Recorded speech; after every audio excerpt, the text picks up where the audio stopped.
Hey everybody, it's Lon.TV, and this is admittedly a stupid story, but it's something that led me down a couple of rabbit holes this morning that I thought you might find of interest. So in a nutshell here, Tubi, which is a free streaming TV service, has launched a Chrome extension designed for you to watch streaming shows at your office when you are at work.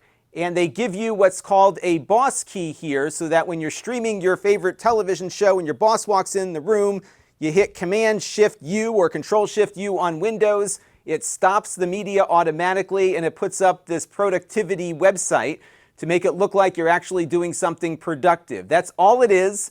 It's a boss key, and we're going to talk about the history of boss keys as we work our way through the video here, but this is what Tubi is talking about, and they put out a press release saying that 84% of Gen Z users are secretly watching movies and TV shows at work. I don't know if I believe that or not.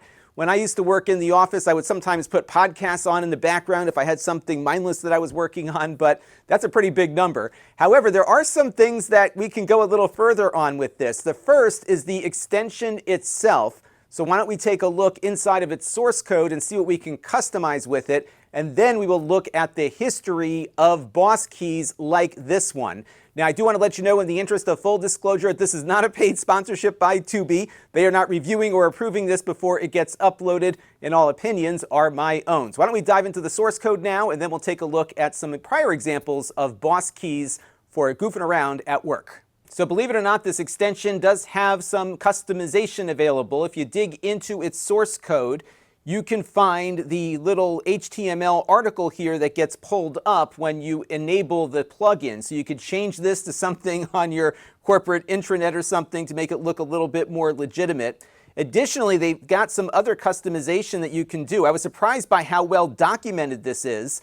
So inside of the extension folder where your browser stores its extensions, you will find all of this documentation. They actually give you quite a bit here. And they also give you some tips on how you might be able to customize it further. So here you go. If you wanted to dig into this, this is a good starting point for playing around with this and maybe having it work on other websites too. So that was pretty cool.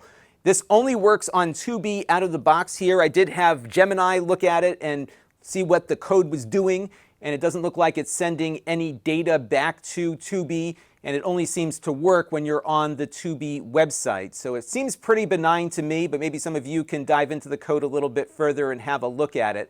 But again, I was surprised by just how much depth there was to this and how good the documentation was for what is essentially a PR stunt.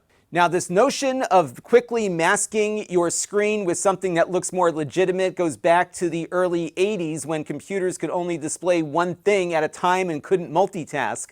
So you needed a way to replace the screen very quickly, because back then you couldn't just drag a window over and make it look like you're still working. And of course, you couldn't run your game in the background. It was always the foreground application, because that was all it could support, was the foreground application. And if you are a sports fan, you've probably seen the NCAA March Madness website, and they've had this button here apparently since 2006. And when you click the boss button here, it pulls up a productivity-looking application that actually lets you dive into things here. So, for example, I could click on the inbox here, and I've got a bunch of fake emails and a bunch of other stuff. So if your boss happens to walk by the room, it actually looks relatively legitimate. So you do have some examples in more recent times of this. But the very first example was this Apple II game, and this one was called Bezare. Really weird game, actually. And it was written by legendary Apple programmer Roger Wagner. And when you hit, I think, Control-W, it would pull up what was back then the killer app for the Apple II, an app called VisiCalc. Now, it didn't actually pull up VisiCalc, but it put a screen up that looked exactly like VisiCalc.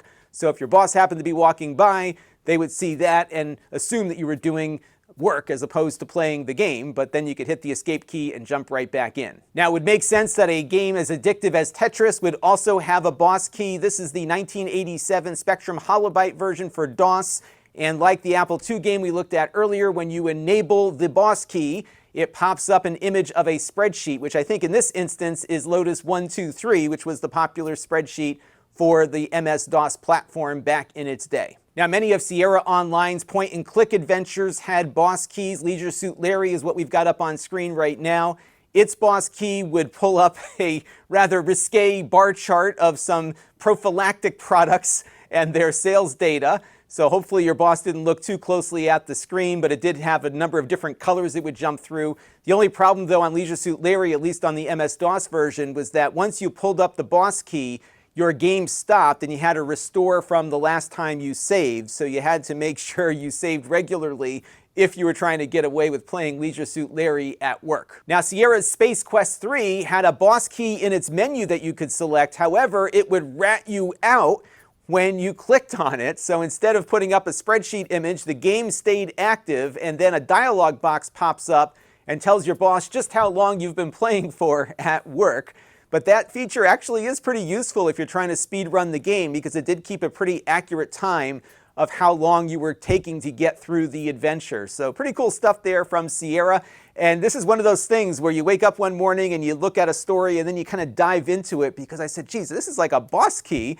And then I started thinking, how many other boss keys were out there? And we found a bunch, and it was fun to boot them up here on my Mac and do some emulation with them this morning. So if you want to check out the Tubi thing, have a look. It might be a fun little project to customize their plugin a little bit more and have some fun with it. It was kind of nice to see all that documentation on there. And that will do it for this one. Until next time, this is Lon.TV. Thanks for watching.